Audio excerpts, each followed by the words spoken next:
Salut à tous, c'est Benoît. Salut à tous, c'est Renaud. Alors aujourd'hui, on se retrouve pour le vidéo test de Mass Effect 3, très attendu. J'ai cru que tu allais dire magnifique Effect 3, moi. Ça aurait pu, parce qu'il est vraiment effectivement très joli. C'est presque ça. Hein. Il est développé par BioWare, comme toujours, qui n'a pas lâché sa licence en cours de route, et édité par Electronic Arts pour sortir sur PS3, 360 et PC. Et oui, et surtout, c'est ça qui est important à signaler, c'est que avec l'arrivée du troisième épisode, les joueurs PlayStation 3 ont pu découvrir les précédents, justement pour pouvoir vivre cette aventure aux côtés de Shepard. Donc ça, c'est quand même une importance. Effectivement, c'est cool pour eux, c'est une chance de découvrir une très bonne série par un épisode qui ne l'est pas moins, au prix donc constaté de 60 à 70 €, vous regarderez comme d'habitude. Pour ce qui concerne son histoire, son projet, il s'agit bien sûr de la suite dans la pure continuité scénaristique de Mass Effect 2. Pour rappeler vite fait le scénario, les moissonneurs sont partout, ils attaquent en l'occurrence la Terre, c'est d'ailleurs ce qu'il se passe exactement en ce moment même, tandis que tu joues, on voit les moissonneurs qui sont en train de dévaster une cité alors que tu batailles les zombies qui grimpent l'immeuble. Et il y a des zombies partout. Hein. Il y a des zombies partout. Et ils visent la destruction simplement de toute forme de vie organique dans toute la galaxie. On en est au stade fatidique du cycle où on va savoir si on va s'en sortir ou pas, si le personnage de Shepard s'en sortira lui-même ou pas. C'est le héros. Donc c'est ce qu'on verra, c'est ce que vous verrez, on ne vous spoilera rien. En attendant, la grosse question que se posent les amateurs de la série, c'est est-ce que cette conclusion est à la hauteur des attentes? Et pour faire simple, la réponse est oui. Et on vous le développera de manière un peu différente que d'habitude, en commençant par la réalisation, puis on passera sur le gameplay avant de finir sur le contenu, c'est-à-dire plus précisément le scénario et comment le système de discussion est au centre des enjeux. Là, ça bastonne, voilà, dans ce contexte extrêmement spectaculaire. C'est parti pour la réalisation. Alors avant de laisser partir Benoît dans ses explications, ce qu'on a fait, et là vous vous en rendez sûrement compte, c'est qu'on a décidé de vous montrer le début du jeu. Bon, pour la simple et bonne raison, c'est que ça va nous permettre de vous montrer suffisamment de choses, et puis surtout ça évitera de dévoiler un petit peu tout ce qui se passe dans ce Mass Effect 3. Exactement. Voilà, on évite ce problème. Du coup, on le voit un petit peu avec l'extérieur qu'on a montré au tout début. Mass Effect n'a jamais été aussi beau. C'est l'affinage du moteur à son sommet. Je reviens un petit peu par là. C'est-à-dire que même sur Xbox 360, là, c'est la version sur laquelle on fait le vidéo test. C'est déjà vraiment spectaculaire. Sur PC, magnifique. On n'en parle pas. Encore plus fin. Exactement, c'est vraiment... Là, pour le coup, enfin, les PC reprennent le dessus. Enfin... Mais c'est vrai que là, maintenant, depuis une supérieure version, c'est clair, c'est évident. C'est clair, c'est vraiment, c'est évident. Et puis, après, sur la version PS3, on a quelques petits problèmes de texture, voire des ralentissements, surtout en extérieur. Ouais. Rien de bien gênant au final, mais il faut les signaler. T'as raison de noter, effectivement, il y a même quelques petits crashs qui peuvent arriver sur PS3. Il y a aussi, à l'occasion, des problèmes qui peuvent arriver dans l'importation des personnages. Sur le simple point de vue technique, ça peut vraiment être un frein quand on attend de continuer son aventure. On va le dire d'emblée, on espère que ça ne vous arrivera pas et que des patchs arriveront très vite. Nous, ça nous est pas arrivé. Non, c'est ça, exactement. Ça a l'air très aléatoire aussi. Et puis on parlait, donc pour revenir à la réalisation, nous, ce qui nous a marqué, c'est l'évolution au niveau du rendu des personnages, au niveau du visage, au niveau des expressions. Les animations, les modèles, effectivement. Et moi, ça m'a frappé quand on rencontre cet enfant. Ouais. Là, vraiment, tu sens qu'il y a eu de l'évolution. Même Anderson, qu'on connaît depuis longtemps. Il a été revu et affiné avec effectivement des textures de peau qui sont nettement plus nettes. Puis en général, dans le décor, il y a des environnements qui sont extrêmement fastes avec des environnements complexes, beaucoup de formes complexes. Il y a un endroit qui rappelle des westerns, il y a des décors de montagne aussi qui sont assez magnifiques. C'est ça, c'est-à-dire que... Et puis là, tout de suite, enfin, c'est le début du jeu, mais... tout de suite on est mis dans l'ambiance avec ça explose de partout, c'est vraiment très joli. Les arrière-plans sont super détaillés, très animés, avec tout cet arrière-plan de guerre ouverte qui est super bien figuré par tous ces véhicules qui explosent, ces tirs échangés, etc. Et le tout bercé par une superbe bande-son. Il faut le reconnaître, entre la musique.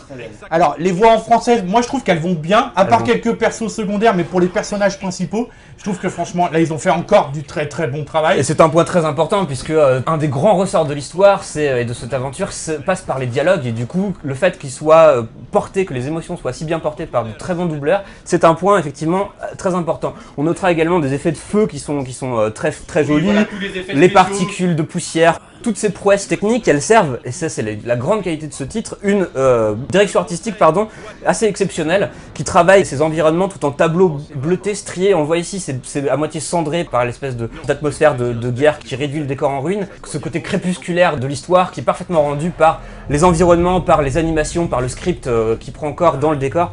Ce sont autant de choses qui épinglent à merveille l'histoire que le titre cherche à raconter, qui donc prend une option plus sombre que jamais avec ce Mass Effect 3.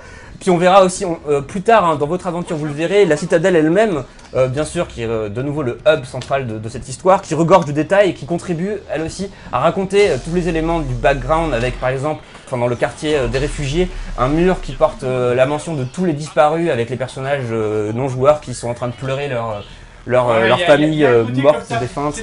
Tout converge vers cette narration qui va porter l'émotion et l'émotion de la catastrophe, des personnages qui sont pris dans la catastrophe, on en reparlera plus tard. Pour l'heure, on vous parle dans une deuxième partie du gameplay.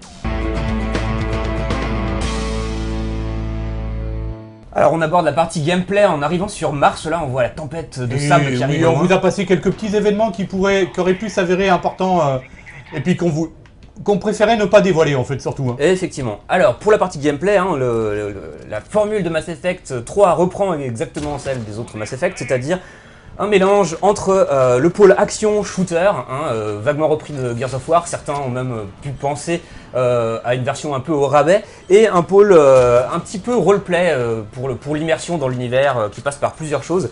Pour la partie shooter en tout cas, donc, on retrouve un système qui est très similaire à celui de Mass Effect 2, c'est-à-dire des fusillades en couverture, assorties de quelques pouvoirs bioniques hein, qui permettent de varier la gestion de l'action elle-même.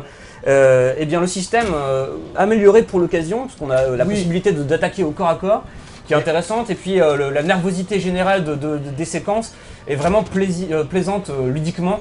Il est quand même suffisamment difficile, et qu'avant d'aller jouer au bourrin même en normal, avant de se servir de ça, c'est vraiment l'ennemi vous aura contourné et que vous n'avez pas trop le choix. Effectivement, tu as raison de le dire, le jeu est plus difficile et ce grâce à une meilleure IA. En général, hein, l'IA elle tire bien meilleure partie du décor, elle prend souvent le joueur à revers, et les décors eux-mêmes, le level design a été bien travaillé pour permettre justement à l'ennemi d'arriver un petit peu de tous côtés de manière assez imprévisible, ce qui fait qu'on ne peut pas se poster à l'endroit évident de couverture et puis l'attendre au tournant et le canarder bêtement. Là, en permanence, il faut surveiller ses flancs et puis positionner stratégiquement ses coéquipiers pour juguler le flot de l'action et ne pas se faire dépasser. Et du coup, le fait qu'il y ait beaucoup de variétés, beaucoup de situations différentes, ça agrémente beaucoup l'expérience de jeu, ça la rend très variée. Et puis moi, je trouve que ça correspond... Après, ça reste un jeu d'action à la troisième personne comme on les connaît. Donc, en général, on s'habitue très vite. Et puis surtout, comme tu le disais tout à l'heure, ne pas sous-estimer l'importance de ses coéquipiers. Et bien observer le décor qui devient vraiment un élément important dans la fusillade, alors qu'avant il était un petit peu plus anecdotique. Là, il y a un net progrès, il est plus poussé. C'est très intéressant de localiser son action. Pour parler de la partie un peu roleplay, hein, parce que c'était à la base quand même un des contrats de la série Mass Effect. Jeu de rôle, tu veux dire? Tout à fait. Le pôle par lequel on rentre vraiment dans l'histoire, dans cet univers et dans lequel on se sent investi de ce rôle de héros. Eh bien, il y a plusieurs points qui rentrent en ligne de compte. Le leveling qui accompagne toute la montée dans les combats, etc. et qui récompense de points d'expérience les quêtes réussies. C'est un point qui est globalement bien repris avec cette fois-ci la possibilité de répartir ces points d'expérience dans des arbres de talent et par lesquels donc, on développe ses pouvoirs en choisissant de rayer certaines options de jeu puisqu'on ne pourra pas tout monter. En ce qui concerne l'exploration qui était un des points forts du premier épisode et qui avait un petit peu disparu dans le deuxième, eh bien, force est de constater qu'elle ne revient pas en force dans le troisième épisode, qui livre un petit peu ces niveaux en éclats comme ça, très denses, qui sont souvent des éclats d'action où la narration se raconte sur un tempo assez rapide, et on n'a pas ces phases où on arrive sur une planète et où on a l'occasion de se balader, de se laisser imprégner. On est toujours dans une espèce d'urgence de l'action qui vient aussi de cette histoire de fin de monde et du fait qu'il faille rassembler toutes les races galactiques contre les moissonneurs. Ça entraîne ce petit défaut d'exploration qui continuera de manquer un petit peu. Mais ça donne aussi ce surplus de rythme, qui c'est un des points de tempérament aussi de cet épisode, qui est assez appréciable par ailleurs. Le dernier point d'entrée qui est pour moi le plus important et qui est un petit peu le levier principal de la narration dans Mass Effect, c'est son système de discussion qui est ici à son meilleur. et qui est vraiment le ressort ludique principal ici, puisqu'il permet aux joueurs d'infléchir totalement, comme tu le disais, le cours du récit et le met face à des choix impossibles. C'est ce qu'on va voir dans la partie contenu en vous parlant plus en avant de cette narration sur les dialogues. Alors, avant de commencer la partie contenu, il y a un petit point sur lequel il faut revenir qui est quand même important, c'est la question des quêtes annexes, voilà, qui participaient à... ça fait un peu partie du contenu. Un petit peu de la même façon que l'exploration n'est pas mise trop en avant, de la même façon, une bonne partie des quêtes annexes prend un petit peu un tournant anecdotique, c'est le problème.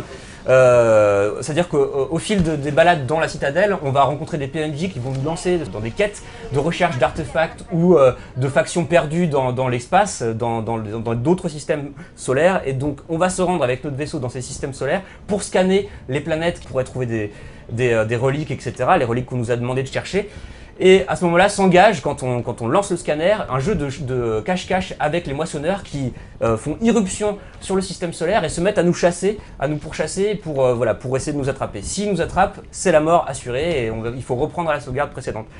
Donc ça, cette partie-là, c'est la partie, hein, on l'aura compris, recherche de ressources et qui, pas plus que dans les autres, ne s'avère palpitante, intéressante. Voilà, on l'a fait. Mais après, elle est là parce que, voilà, si tu veux aller jusqu'au bout et pouvoir justement être suffisamment puissant pour pouvoir mettre à balle ces moissonneurs, et t'es un peu obligé de passer par là, quoi. Voilà, c'est ça. C'est par là en fait que l'on monte les forces armées contre les moissonneurs qui joueront un rôle primordial dans la détermination de la fin que vous obtenez.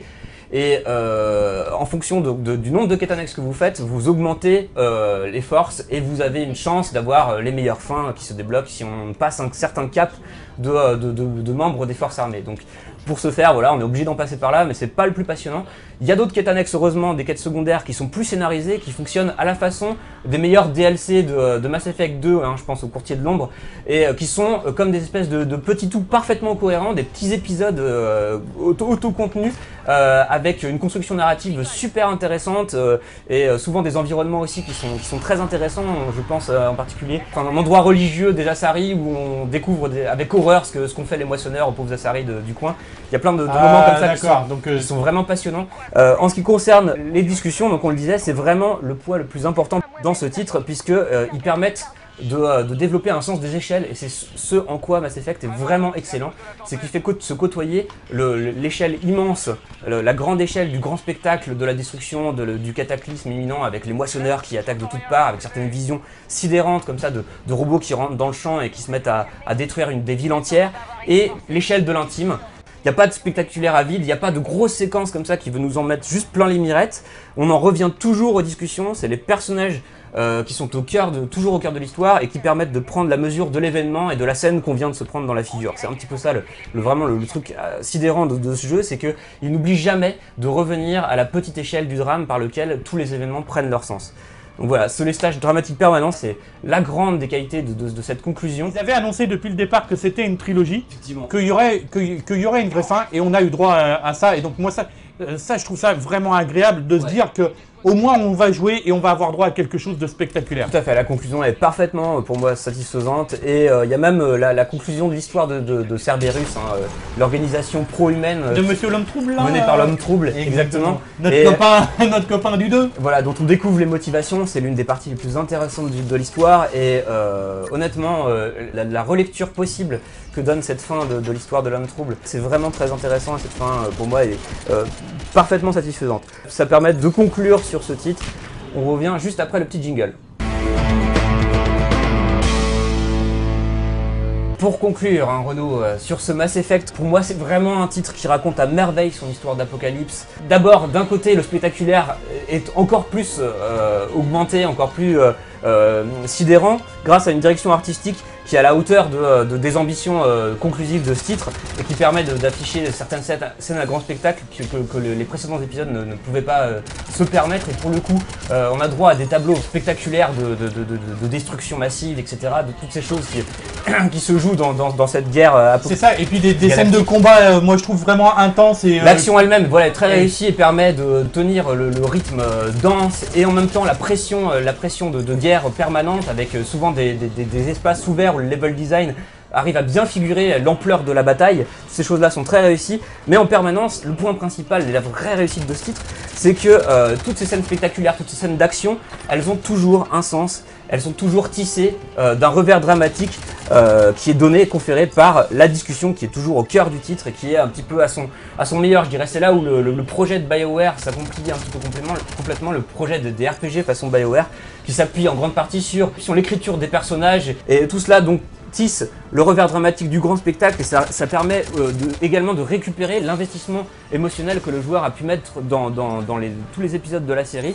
C'est le ressort principal du jeu, c'est ce sacrifice que le jeu demande aux joueurs permanent, le choix du sacrifice, quel personnage sacrifier, et il se retrouve comme ça mis dans une situation déchirante, vraiment entre le système de discussion, ces choix extrêmement cornéliens que le joueur doit faire, et la narration apocalyptique de fin de monde, sont des choses qui se goupillent parfaitement, qui remplissent parfaitement leur fonction de narration de cette histoire de fin de monde.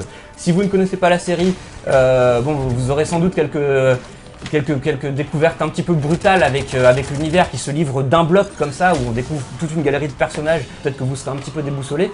Voilà. Et puis pour les autres, ce sera vraiment une immense satisfaction, un grand plaisir de terminer cette histoire. Et puis voilà. On vous conseille fortement ce Mass Effect 3, puis on vous dit à bientôt. À très bientôt, ciao.